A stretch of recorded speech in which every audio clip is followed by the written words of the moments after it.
I rise in opposition to this bill. First of all, for a number of reasons. I didn't count them up. I don't know if there's 10 or 8 or 7, but I'll go ahead and let you know about them. I could spend time talking about the 7-day time frame. Could spend some time talking about how we're still funneling people into the ER. Could spend some time talking about the attorney's fees and how it creates an uneven playing field slanted away from the consumer. Or we could talk about how there's a better way. And I've actually seen 2 different vehicles, neither one of them from my own caucus, both of them presented by members of the majority caucus. The first of which is a very good bill that mimics the Hillsborough ordinance. And if you've had the opportunity to see some of the numbers coming out of Hillsborough, you know that PIP is dropping rapidly. PIP fraud is dropping rapidly there, without a lot of this other stuff that seems to be a whole lot more controversial. Also got to see another very good amendment today by my friend Representative Horner, talking about mandatory BI. And that's something that this body moving forward, I won't be able to see it come to fruition, but that's something that this body moving forward is going to need to look at and really take a long, hard look at, because I believe it is the future of auto insurance in this state. I believe PIP to be an unsustainable system over the long term. It is very infrequent, unfortunately so, that I get to agree 100% on something with my dear friend Representative Horner, but on this particular issue, I believe we're in lockstep. You know, the penalties for someone committing PIP fraud are listed on line 480. It references statute 817.234, and it's an appropriate punishment. It's a felony with the potential of jail time, along with civil penalties up to $50,000. But let's take a look at the penalties that are in the actual bill for insurance companies that stand in the way of your constituency getting what they deserve.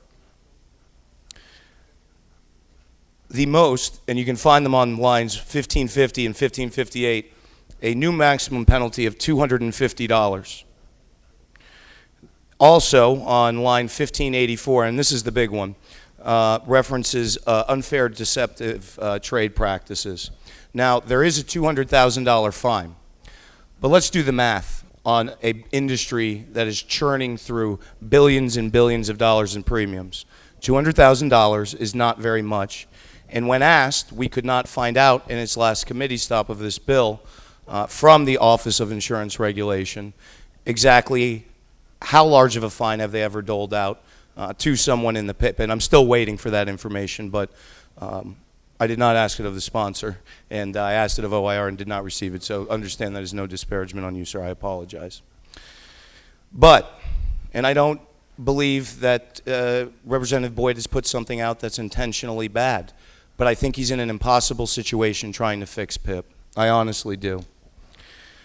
But we've heard a lot about this bill being pro-consumer and how we have to get this done. But I would instruct you to take a look starting at line 1740, and that's the notice of the insured's rights. That's a document that everyone will get that lists out exactly what are your rights as a consumer entering into a PIP contract. And I started to boil the numbers down a little bit more.